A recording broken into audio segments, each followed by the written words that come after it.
esta mañana quisiera comenzar haciéndoles una pregunta. ¿Alguna vez te has puesto a pensar en el poder que tiene el agua?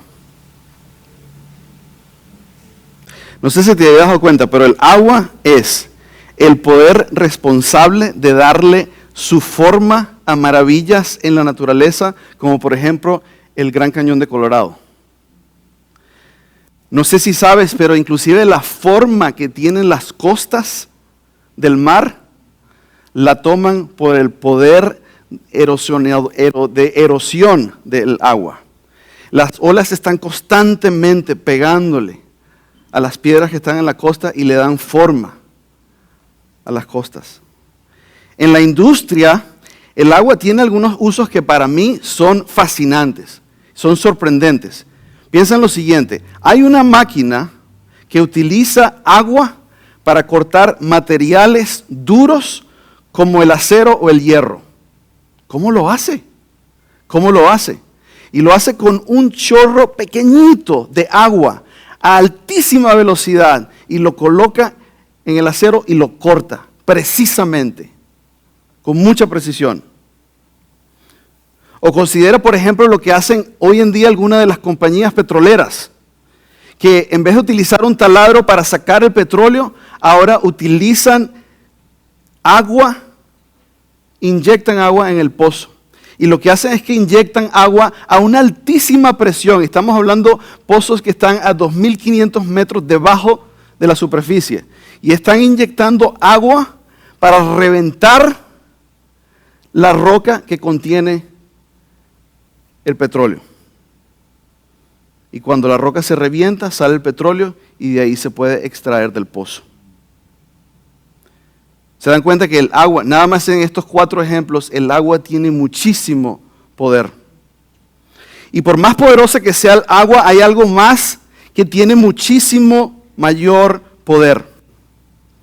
Inclusive hay cosas en el ambiente espiritual que son inclusive muchísimo más duras que el hierro y la piedra.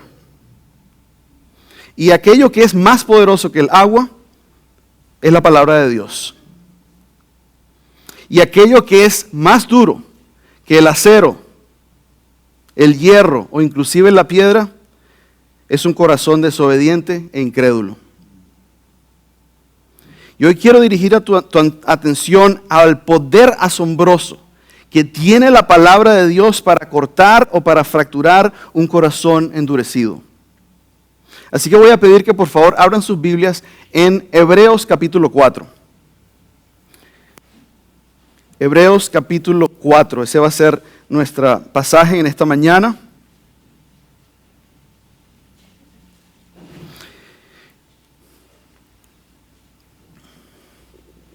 Y conforme van buscando este pasaje, les recuerdo que en este pasaje en particular fue originalmente dirigido a personas que, a pesar de que eran parte de la iglesia, ellos no eran creyentes genuinos. No eran creyentes genuinos porque ellos todavía no se habían comprometido de manera total y completa a lo que era la nueva religión en ese tiempo, que era el cristianismo.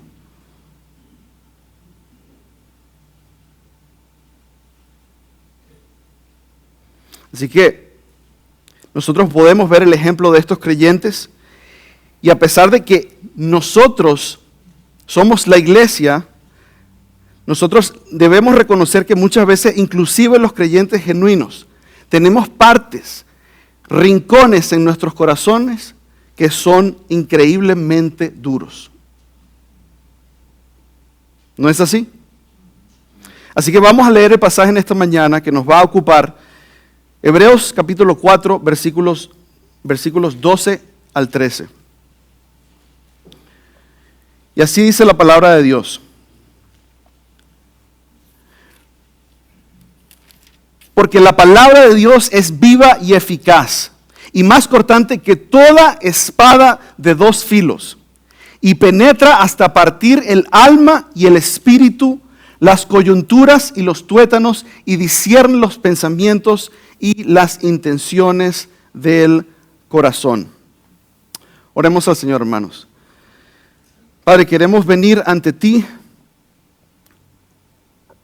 pidiendo, Señor, que tu Espíritu Santo nos ayude en esta mañana a ponernos debajo de la Escritura, ser sumisos a ella, de poder entenderla correctamente y no solo eso, sino aplicarla en nuestros corazones. Que esto no solo sea un estudio, un sermón pasajero, sino que haya algo hoy que cambie, algo profundo en nuestros corazones.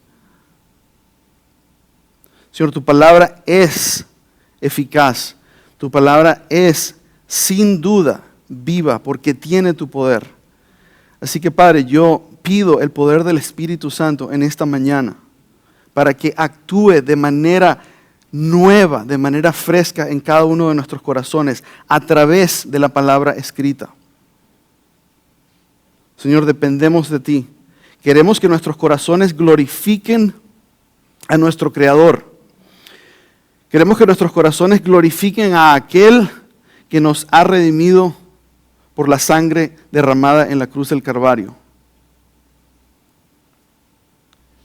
Queremos crecer en nuestra fe para abandonar incredulidad, para abandonar desobediencia y obstinación. Queremos ser dóciles y suaves delante de ti, Señor. Ayúdanos, Padre, utiliza la exposición de tu palabra para tus propósitos, que son magníficos. Te pedimos en el nombre de Jesús. Amén. Hermanos, en este pasaje queremos ver lo siguiente. Queremos ver tres realidades de Dios y de su palabra que nos van a advertir a no endurecer nuestro corazón. Para utilizar el lenguaje de Hebreos, para no endurecer nuestros corazones con incredulidad o desobediencia en nuestra vida. Eso lo vamos a hacer. Estas son las tres realidades que vamos a estudiar. La primera es que la palabra de Dios es potente. La palabra de Dios es potente. La segunda realidad es que la palabra de Dios es penetrante. Y al final vamos a ver que el juicio de Dios es omnipresente. En el versículo 13. Hermanos, el título de este mensaje es Un sermón para un duro corazón. Un sermón para un duro corazón. Así que vamos a empezar con el primer encabezado, que es la palabra de Dios es potente. Nuestro pasaje de hoy es la conclusión de una sección que empieza en el capítulo 3, versículo 7. Esta sección es una exposición del Salmo 95 a partir del versículo 7 al versículo 11. Y aquí en esta sección, el autor de Hebreos está exhortando a un cierto grupo de personas dentro de la congregación. Ellos aparentemente habían profesado creer en Jesús, pero ellos habían demostrado no estar comprometidos completamente en Él. Por eso yo los voy a llamar los cuasi creyentes. Los cuasi creyentes, ellos habían aceptado la identidad de Jesús como Mesías. Ellos habían aceptado su obra como el cumplimiento del pacto a Israel. Sin embargo, solamente era un compromiso intelectual. ¿Por qué? Porque ellos no estaban dispuestos a sufrir persecución por Cristo. Ellos de hecho estaban considerando, este grupo de personas dentro de la congregación, estaban considerando regresar al judaísmo precisamente para evitar la persecución. Y el autor de la epístola utiliza una ilustración, como un buen predicador, utiliza una ilustración para mostrarle el peligro a los cuales ellos se estaban exponiendo. Así que él utiliza el ejemplo de la generación de Israel que salió de Egipto y que por su desobediencia y su incredulidad, ellos fueron juzgados por Dios y ellos terminaron siendo juzgados por Dios y ellos murieron en el desierto. Dios les había prometido una tierra en la que ellos podían vivir, ellos podrían multiplicarse, tener mucha descendencia y ellos podrían ser bendecidos. Pero ellos endurecieron su corazón. Yo sé que todos ustedes saben las historias de lo que ocurrió en el desierto con el pueblo de Israel. Y el autor les recuerda a estos cuasi creyentes hebreos que por esa incredulidad y por esa desobediencia, esa primera generación de Israel no pudo entrar en el reposo, es decir, la tierra prometida. Entonces, él hace una similitud de la misma manera en que los hebreos cuasi creyentes querían regresarse al judaísmo para no ser perseguidos. Israel se quería regresar a Egipto en el tiempo antiguo. Pero si los cuasi creyentes a los que él se estaba dirigiendo hacían esto, iban a demostrar que ellos no creían en Jesús genuinamente. Por eso es que yo los llamo los cuasi creyentes. Ellos tenían un pie afuera y un pie adentro. Por eso, según el argumento del autor de Hebreos, ellos no alcanzarían la salvación por gracia, que es prometida a todo aquel que pone toda su fe en Jesucristo.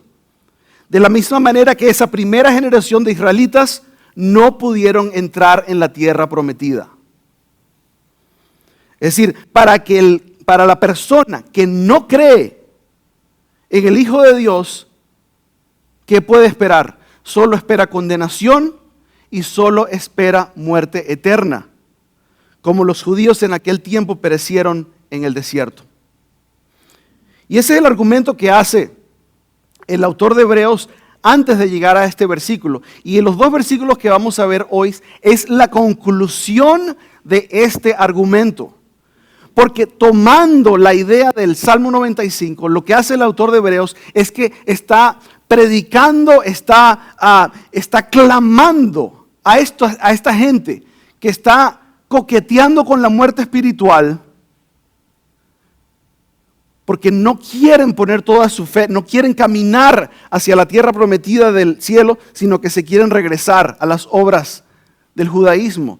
Y él les está clamando, como dice el Salmo, dice: no endurezcáis vuestros corazones si oyeres hoy la voz de Dios.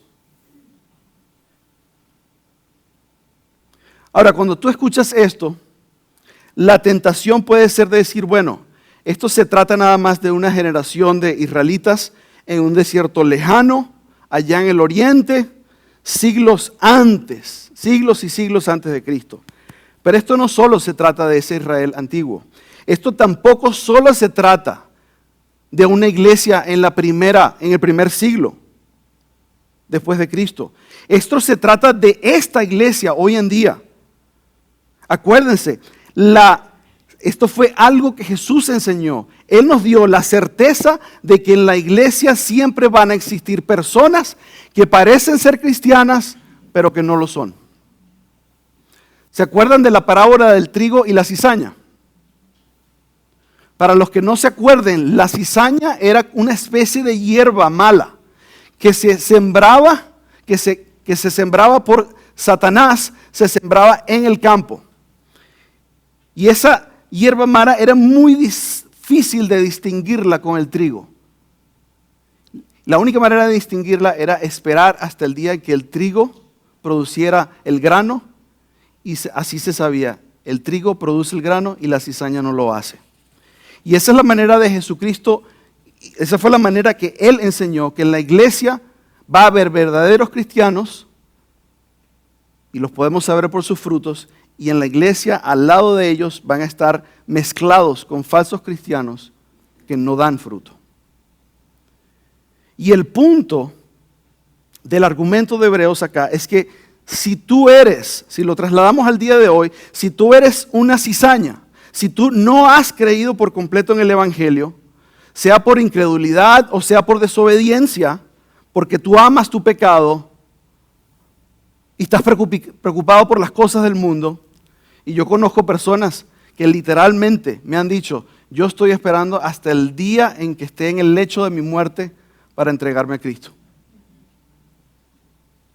Yo he escuchado eso.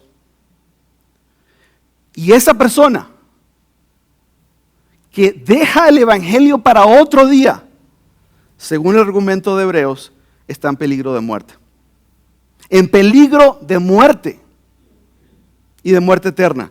Por eso no nos sorprende que el primer adjetivo que utiliza el autor para describir la palabra de Dios es ¿cuál? Vivo. Vivo, porque la incredulidad engendra la muerte, pero la fe en la palabra trae vida. Repito, la incredulidad trae la muerte, la engendra, pero teniendo fe completa en la palabra, trae vida. El texto griego dice literalmente, viva es la palabra de Dios y eficaz. Muy enfático. Y ahora la pregunta es, ¿por qué se describe así, de esa manera, la palabra de Dios? Yo creo que la respuesta es que estos cuasi creyentes judíos querían volver al judaísmo. Y la religión judía enseña la salvación por obras. Esto es lo que el autor de Hebreos llama las obras muertas. En el capítulo 6 y capítulo 9. Pero no es solo la religión judía la que es una religión muerta. Toda religión que enseñe que una persona se puede salvar de la condenación justa de Dios, aparte de Cristo, aparte de solamente la fe, aparte de solamente la gracia, es una religión muerta. Y una persona que no está en Cristo, se dé cuenta o no se dé cuenta, es una persona que está tratando de ganar su salvación con las obras. Pero solamente las buenas nuevas del Evangelio, de la gracia, son las que pueden traer vida a esa persona, a ese cadáver espiritual que está muerto en sus delitos y sus pecados. Efesios 2. Esa es la primera razón por la cual yo creo que llama a la palabra viva. Pero no solo la palabra es viva porque la predicación del Evangelio engendra una vida nueva. También la palabra de Dios es viva porque el Dios vivo habla a través de ella. Si quieres, dicho de otra manera, si quieres escuchar la palabra del Dios vivo, tienes que escuchar la palabra. Escúchenlo como lo dijo el pastor John Piper. Dijo, si quieres oír la voz de Dios, simplemente lee la Biblia en voz alta. El autor de Hebreos una y otra vez insiste que Dios está vivo. Por ejemplo, aquí mismo en el capítulo 3, versículo 12, él advierte a estos pseudo creyentes de esta manera. Dice, mirad, y se está refiriendo a toda la congregación, dice, mirad hermanos, que no haya en ninguno de vosotros corazón malo de incredulidad para apartarse del Dios vivo, del Dios vivo. O en otra parte habla el autor de el terrible juicio del Dios vivo. Dice, horrenda cosa es caer en manos de Dios, del Dios vivo, en el capítulo 10, versículo 31. Entonces hemos visto que la palabra de Dios es potente, número uno, porque es viva. Y número dos, la segunda forma en que este pasaje describe la palabra de Dios es eficaz. Esta palabra significa efectiva, activa o poderosa. Y me voy a concentrar en esa palabra, poderosa. Y por eso decimos que la palabra de Dios es potente. La energía de la Biblia proviene del poder de Dios. Es como el avión saca su energía del combustible. Sin combustible el avión no puede despegar. De esa misma manera la Biblia saca su poder de Dios para lograr sus propósitos. De hecho, el apóstol Pablo afirma, porque no me avergüenzo del Evangelio, porque es poder de Dios, dice, poder de Dios para salvación a todo el que cree. En Romanos capítulo 1, versículo 16. O luego en otro lugar Pablo dice a los tesalonicenses. Y él dice que el evangelio no llegó a ellos, no en palabras solamente. Es muy específico el apóstol Pablo. No llegó en palabras solamente, sino también en ¿qué? En poder y en el Espíritu Santo. Primera Tesalonicenses capítulo 1, versículo 5. Y la verdad es, hermanos, que como lo dice Pablo en 2 de Timoteo capítulo 3, todos los que quieren vivir piadosamente en Cristo Jesús serán ¿qué? Perseguidos. Y esto era especialmente verdad en el primer siglo. Estos hebreos, cuasi creyentes, ellos necesitaban poner su confianza no en un libro muerto, no en un libro que no tuviera poder. Ellos necesitaban poner su confianza en un libro que fuera potente, que tuviera la energía divina detrás de él. Porque para ellos eso significa entregarse por completo a Cristo significaba riesgo de muerte, riesgo de persecución. Y hermanos, no es así para nosotros también. Quizás nosotros no estemos siendo perseguidos por nuestra fe, pero no es verdad que nosotros necesitamos. Si nosotros no confiamos en que la palabra, la Biblia es la palabra viva del Dios que tiene todo poder, nosotros vamos a flaquear. Inclusive podríamos flaquear al punto inclusive de abandonar esa profesión de fe que una vez tuvimos. Ahora, el testimonio de las Escrituras es que la palabra es poderosa para lograr los propósitos de Dios. Poderosa. Sea para enseñarnos, escuchen bien, sea para enseñarnos lo que es verdad. Esos son los propósitos de la palabra de Dios. Sea para enseñarnos lo que es verdad o para hacernos ver lo que está mal en nuestra vida o para corregirnos cuando estamos equivocados o para enseñarnos a hacer lo correcto. Si tú reconoces eso, eso es una paráfrasis de 2 de Timoteo 3:16. O considera, por ejemplo, cómo Dios mismo describe el poder de su palabra. Acompáñame a Isaías capítulo 55, una figura preciosa en la que Dios habla de su propia palabra. Isaías capítulo 55.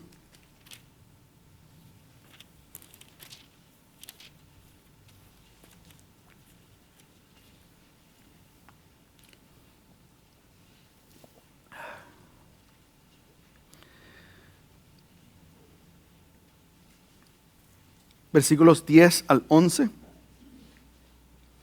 Y aquí está Dios hablando, hermanos.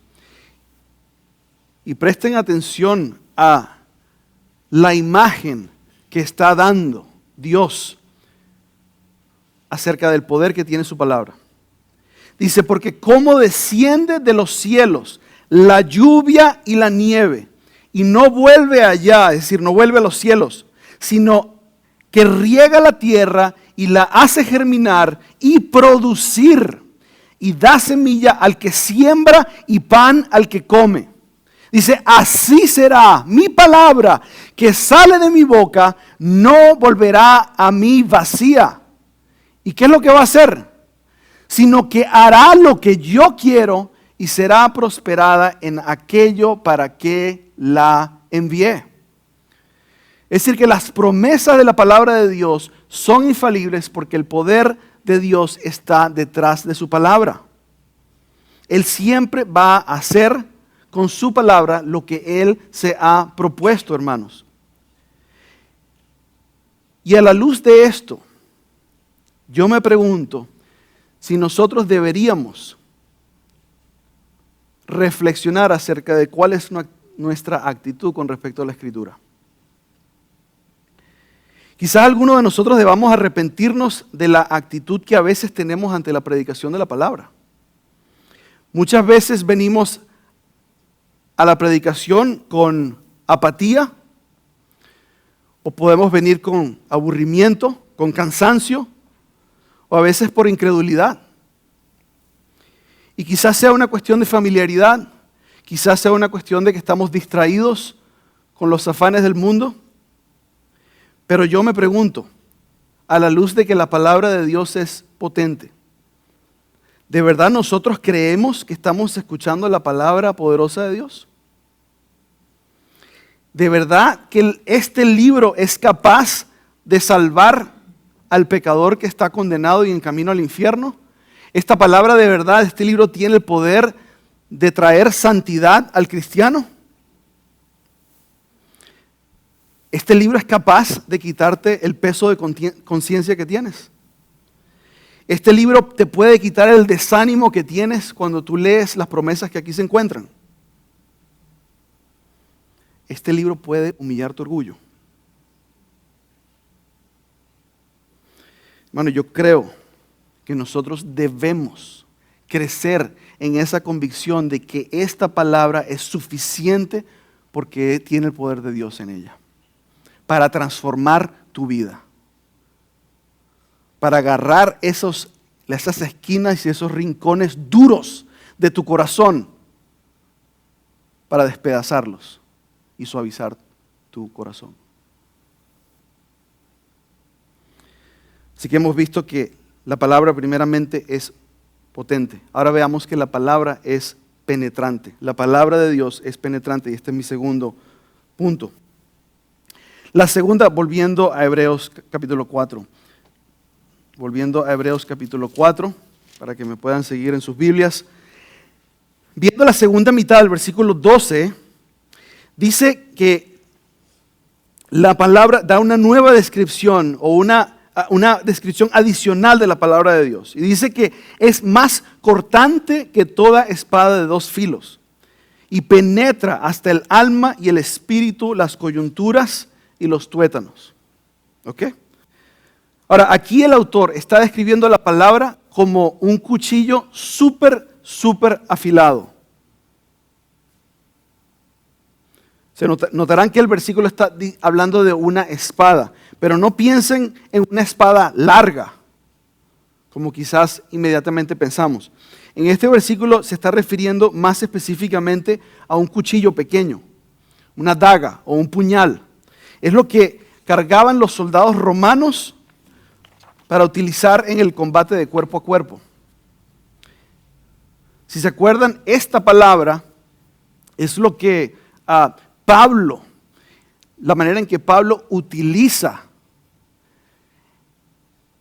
el poder que hay en la palabra de Dios para librar la batalla espiritual en contra de Satanás.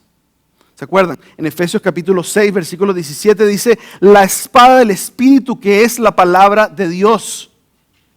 Hermanos, esta es, la palabra de Dios es el arma, la herramienta que tú y yo tenemos para defendernos, la única herramienta ofensiva que tenemos en contra de Satanás.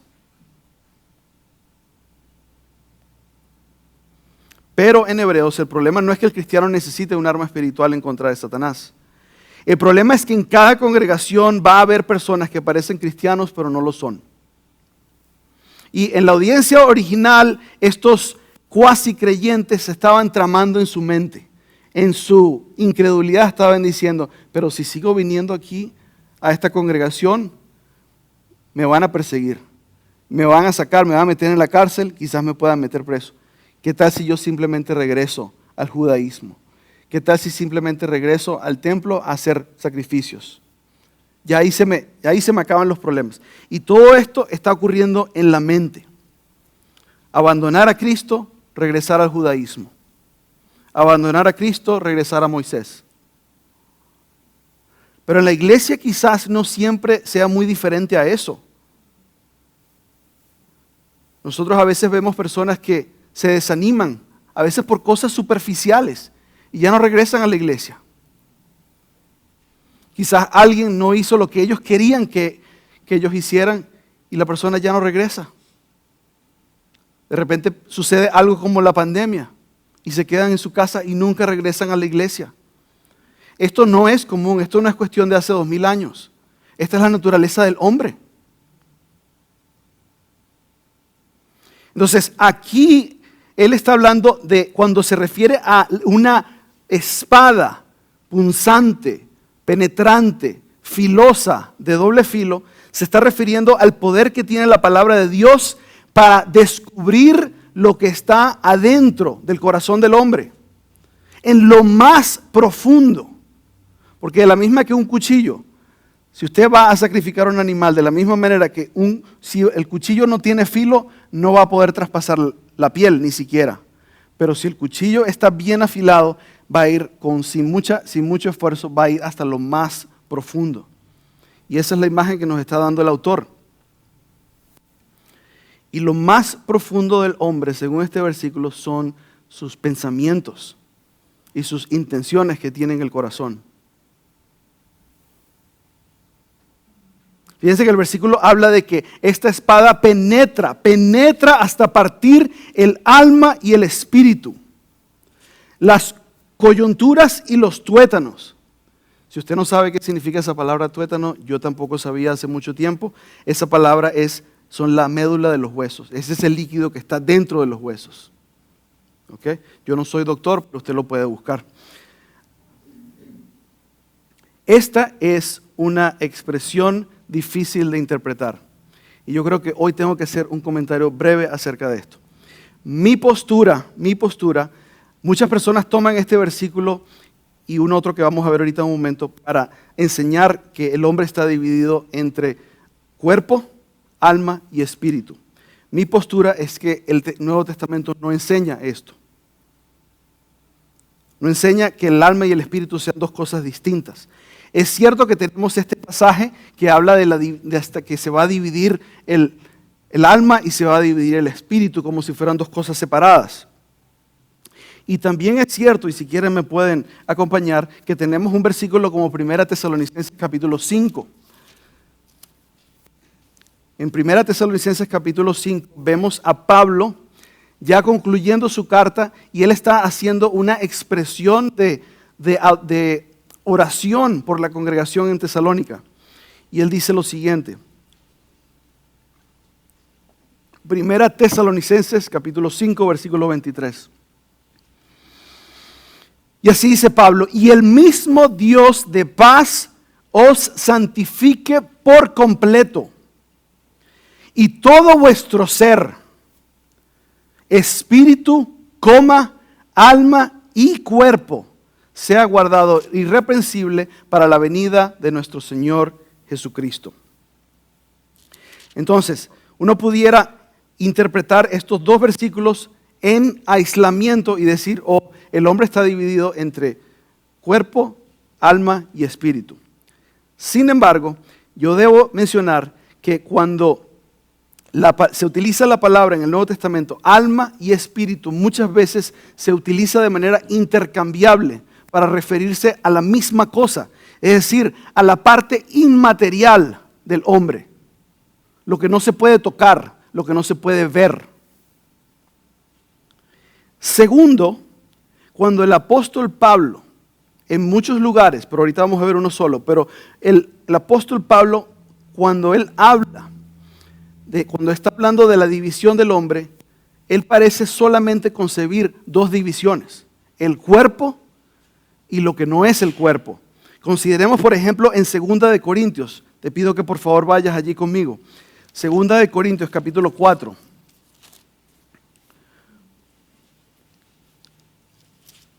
Y en el versículo 16,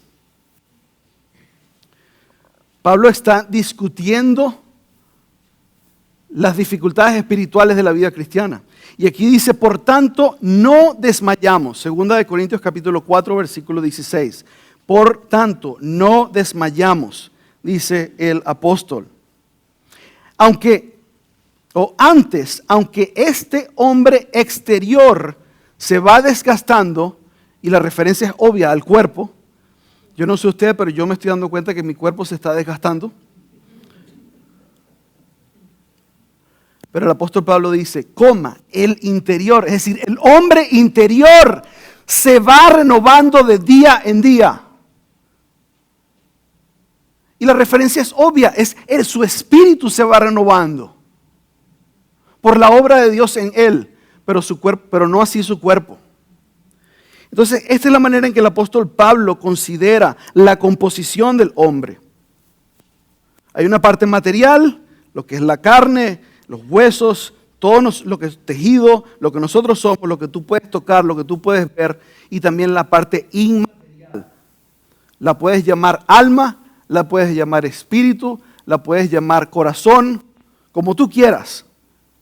Pero son solamente dos cosas. Entonces, volviendo al pasaje de Hebreos, entonces tenemos un problemita, porque aquí cómo se va a dividir algo, porque dice que la espada penetra hasta partir el espíritu y hasta partir el alma. ¿Cómo se va a partir algo que no tiene división? Porque el alma y el espíritu son una sola cosa. Otro problemita. Los ligamentos que conectan los huesos, es decir, esa coyuntura, y la médula, los tuétanos, tampoco están conectados. Si no están conectados directamente, ¿cómo los vas a dividir?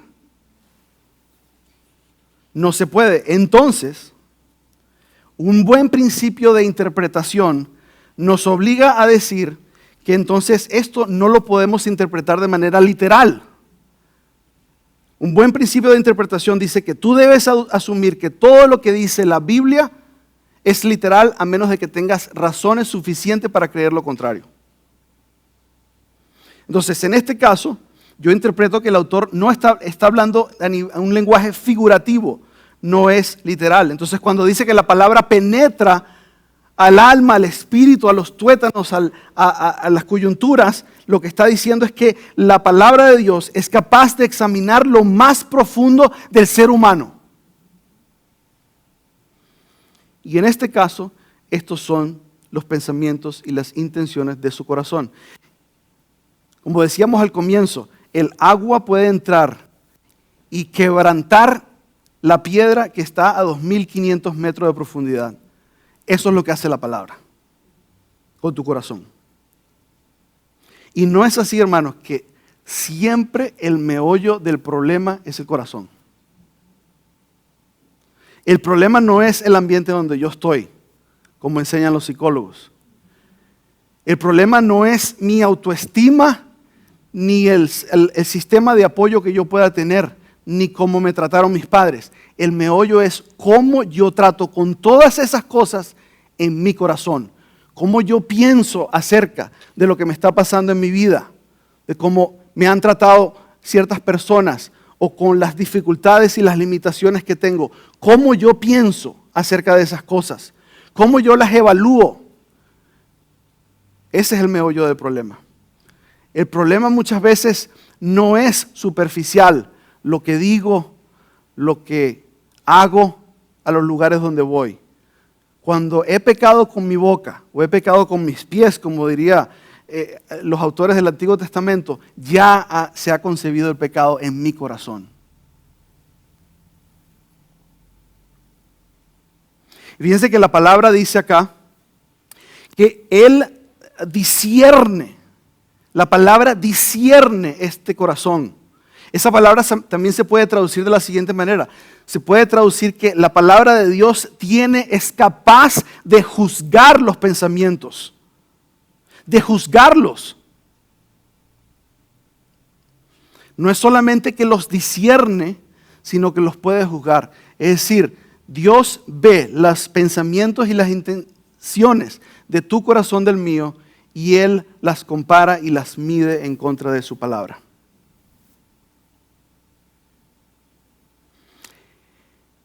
Esto nos recuerda que Dios es un juez.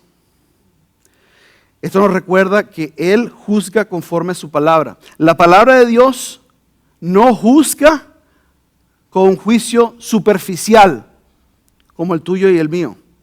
Nosotros estamos contentos en ver la paja que tiene nuestro hermano en el ojo y no vemos la viga que nosotros tenemos, la estaca que tenemos clavada en el de nosotros. Nosotros podemos vivir la vida así. Pero eso es cuando nosotros estamos juzgando nuestra mente. Por eso es que nuestro propio corazón es insuficiente para conocerse a sí mismo. Nosotros necesitamos la palabra para que abra el corazón y exponga lo que está ahí adentro. A veces alguien te pregunta aquí en la iglesia, hermano, ¿cómo estás? Y tú le dices, bien hermano, ahí perseverando. Pero tú sabes que por debajo de la superficie hay otra historia. Una historia de lucha con el pecado, lucha con las dudas. Quizás alguno dude que si de verdad es cristiano. Y el que te saludó no sabe eso. Quizás nunca lo va a saber. Pero la palabra te abre el corazón y expone lo que está dentro. La palabra sí lo sabe. Y yo diría que nuestro corazón es tan engañoso que hay veces que ni siquiera nosotros mismos lo sabemos. Jeremías dice, engañoso es el corazón más que todas las cosas. Y perverso, ¿quién lo conocerá? Si la persona se está engañando, solo la palabra se lo puede demostrar. La palabra le abre el corazón, le abre los ojos, le dice, mira, aquí está lo que tú tienes en tu corazón. Hermano, y si no lo hace Dios con su palabra, no funciona. Si pedimos perdón a medias. Somos superficiales en lo que decimos. Decimos muchas palabras. Yo lo digo por mi propia experiencia. Cuando la palabra de Dios ha agarrado ese puñal y me ha abierto el corazón y me lo ha sacado y me lo ha mostrado, no hay muchas palabras que decir. Simplemente decir, perdóname. Sí lo hice. No lo debía haber hecho. Perdóname. No hay excusas. No hay echarle la culpa a más nadie. Simplemente, perdóname, Señor. Yo creo que a nosotros nos conviene recordar la exhortación que hace Pablo en 2 de Corintios. Ya que estamos en 2 de Corintios, vamos al capítulo 13. El que conoce el pasaje sabe lo que voy a decir. 2 de Corintios, capítulo 13. 13.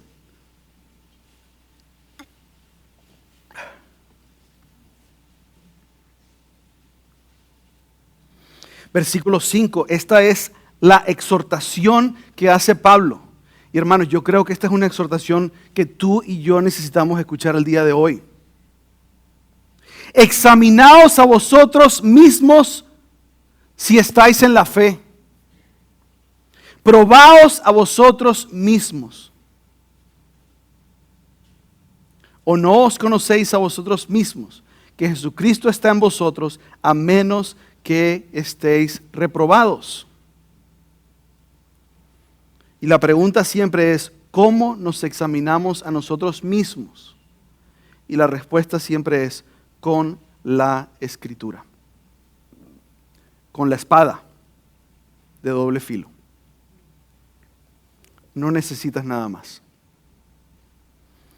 Así que hemos visto que la palabra de Dios es potente y la palabra de Dios es penetrante. Por último, veamos que el juicio de Dios es omnipresente. Omnipresente. Ya voy a explicar a qué me refiero con eso. Pero volviendo a Hebreos, capítulo 4, para que lo puedan ver en su propia Biblia. Hebreos capítulo 4, versículo 13, concluye este pasaje, esta sección de la Escritura a la que nos hemos estado refiriendo hoy. Y dice lo siguiente, y no hay cosa creada o criatura que no sea manifiesta en su presencia o que se pueda esconder en su presencia. La primera pregunta que nos debemos hacer es, ¿cuál es ese su presencia? ¿La presencia de quién? Y ya aquí vemos que no se está refiriendo tanto a la palabra de Dios, sino a Dios mismo. ¿Ok? Entonces, dice, no hay cosa creada que no sea manifestada en su presencia, en la presencia de Dios. Antes bien, todas las cosas están desnudas, gumnos, completamente desnudas, descubiertas y abiertas ante los ojos de aquel a quien tenemos que dar cuenta. ¿Y quién es el aquel? Dios. Dios. Y este versículo, hermanos, el significado de este versículo no es difícil. Aquí hay una advertencia final, que no hay nadie que se pueda escapar del juicio del Dios que nos creó. Repito, no hay nadie, ninguna criatura, que se pueda escapar del juicio del Dios que la creó. Dios no está ausente, de hecho Él es omnipresente. Aquí está hablando de que no hay nada que se pueda escapar de su presencia. Y por eso decimos que el juicio de Dios es omnipresente. El salmista se pregunta, ¿a dónde me iré de tu espíritu? ¿A dónde me huiré de tu presencia? En el Salmo 139. Y la respuesta es obvia. No existe ningún lugar donde tú y yo nos podamos ir para escaparnos de la mirada de Dios, del escrutinio de Dios. Hermanos, comentario, yo creo que nosotros pecaríamos mucho menos si nosotros nos recordáramos de esta verdad más frecuentemente. En el día del juicio, tu vida y la mía, todo lo que hicimos, va a ser visto en la presencia de Dios. La figura que está mostrando el autor de Hebreos es que vas a aparecer desnudo. Cuando tú estás desnudo, no hay absolutamente nada que esté cubierto. No hay absolutamente nada que tú puedas esconder. Es la última vulnerabilidad. Todo va a quedar a la luz. Y hermanos, si tú te pones a pensar eso, si de verdad te pones a pensar de eso, te debería dar ansiedad. Te debería dar terror. Imagínate que tus pecados, inclusive esos pecados secretos, como diría Spurgeon, van a ser expuestos por Dios. Van a estar a la luz. O sea, es como Adán y Eva en el huerto. Se dieron cuenta que estaban desnudos y tuvieron miedo. Gracias a Dios, hermanos, por la justicia de Cristo que nos reviste. En ese día, para el cristiano ese día no va a haber vergüenza alguna. ¿Por qué? Porque Jesús se llevó la vergüenza en el madero. Fíjense, volviendo al versículo 13, la última cláusula, él describe a Dios como aquel al que tenemos que dar cuenta. Aquí en este país hay un dicho que dice, en este mundo nada puede decirse que sea seguro, excepto la muerte y los impuestos. Esa fue una frase, lo investigué, fue una frase de Benjamin Franklin. Y la han venido utilizando, porque es así. Los impuestos son algo ineludible. Y quizás por ahí alguien trate de escaparse de los impuestos, y si no lo agarran aquí, lo van a agarrar en la siguiente vida. Pero es ineludible. Y si es así, si el gobierno tiene derecho a que nosotros le rindamos cuentas de cuánta plata nosotros ganamos en nuestro trabajo, ¿cuánto más derecho no tiene nuestro Creador de que nosotros le demos cuenta de cómo nosotros vivimos la vida que Él con tanta gracia nos otorgó? Pablo dice que viene un día en que Dios juzgará por medio de Jesucristo los secretos de los hombres. Los secretos de los hombres. Eso está en Romanos capítulo 2, versículo 16. Y en el versículo 5 del capítulo 4 de Primera de Corintios, Pablo dice que el Señor va a aclarar también lo oculto de las tinieblas y va a manifestar las intenciones de los corazones. Y él cierra con esto. Y entonces cada uno recibirá su alabanza de Dios. Se está refiriendo al juicio de los cristianos. Y hermanos, yo cuando estaba meditando precisamente en este versículo 13, me hace pensar, me hizo recordar del peligro que hay, en particular para el cristiano, el peligro que hay en la hipocresía.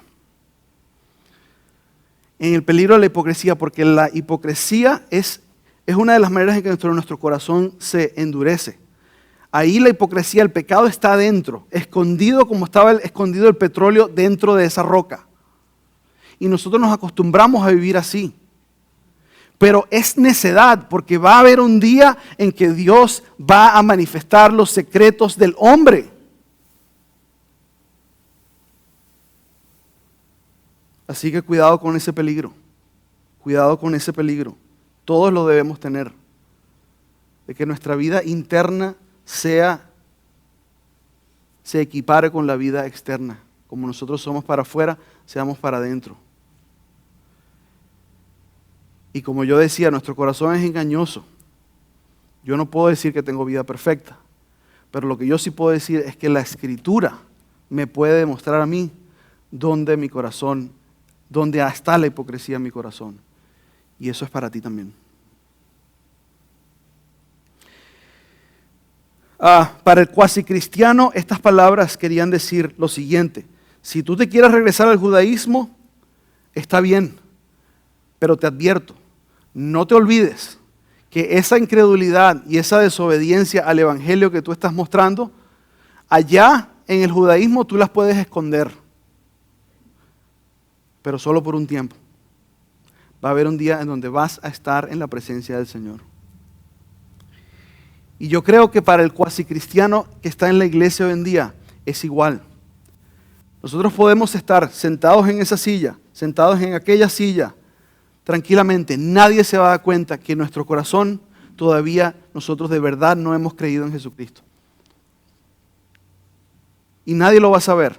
Si tú estás escondiendo tu incredulidad, es posible que nadie lo sepa. Pero va a haber un día en donde Jesús te va a rendir, te va a pedir, exigir que tú le rindas cuentas. Y la pregunta va a ser: ¿tú escuchaste el evangelio? Sí. ¿Tú escuchaste las promesas en mi hijo? Sí. ¿Y qué hiciste tú con eso? ¿Qué hiciste tú con las oportunidades de obedecer el evangelio que con tanta misericordia permití que te predicaran?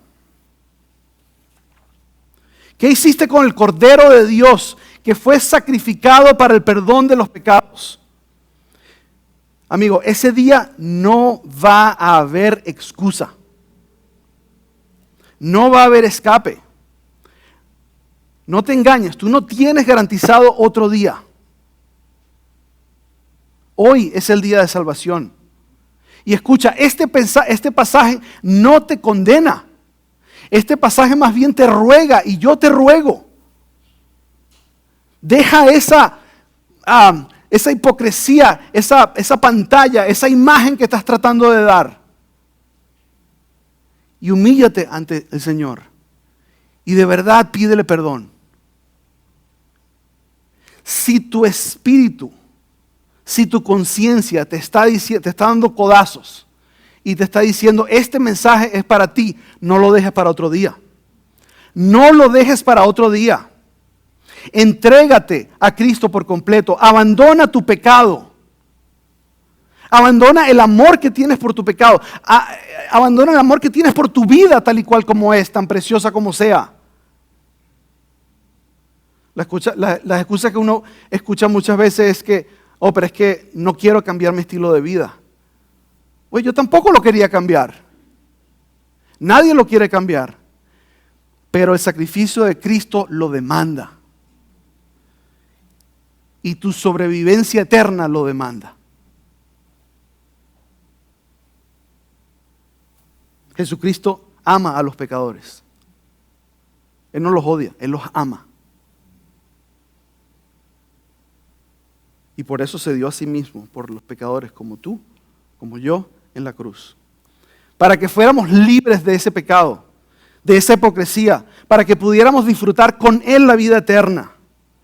Así que hoy sea el día de salvación.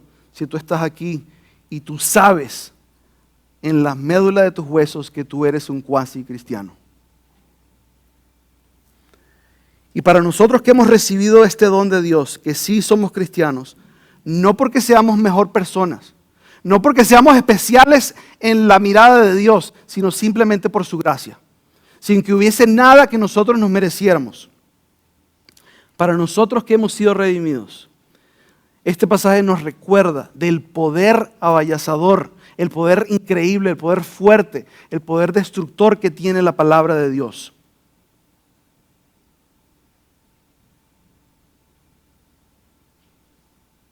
Para nuestra santificación. Para nuestra santificación. El Evangelio, si nosotros lo creemos, el Evangelio demanda que nosotros vivamos de una manera santa y piadosa. ¿Y cómo nosotros crecemos con eso? Santifícanos con la verdad. Tu palabra es la verdad. Así que, hermanos, yo no sé tu corazón, pero pídele al Señor que te muestre si en tu corazón estás endurecido con el pecado, si estás endurecido con la amargura, si estás endurecido con la incredulidad, si estás endurecido con otro hermano. Y deja que la palabra, con todo su poder, destruya esa capa de piedra, esa coraza de metal, y te suavice y te mueva a arrepentirte. La palabra es viva y tiene la capacidad de vencer ese pecado en tu vida que te está matando, que te está asediando. Pero la palabra de Dios te va a examinar hasta lo más profundo de tu ser. Toma la espada de doble filo y permite que abra tu pecho para que descubra lo que está en tu corazón. Y una vez que veas tu pecado, ese es el momento para decir: Dios, perdóname. Y si tú estás en Cristo, el perdón está garantizado. Está garantizado porque ese pecado Jesús lo llevó en el madero. Y ahora tu Padre Celestial te quiere perdonar. Recuérdate, y esto es una advertencia, que también para los cristianos va a haber un día de juicio. Como lo decía Pablo en el versículo que leímos anteriormente. Él nos va a juzgar. No para condenación, pero para recompensas. Y Él va a ver cómo tú trataste con la dureza en tu corazón. Oremos. Padre, te agradecemos que tu palabra es sin duda viva, que sin duda por completo tiene el poder de Dios detrás de ella. Estas son palabras que han sido inspiradas por Dios. Son palabras que tienen autoridad, tienen precisión para examinar inclusive lo más profundo de nuestros corazones, Padre. Yo te pido, Señor, que nos ayudes a autoexaminarnos, a ver dónde hay dureza en nuestros corazones, los que somos en Cristo, los que estamos en Cristo. Padre, queremos tratar con tu palabra de la manera en que se merece.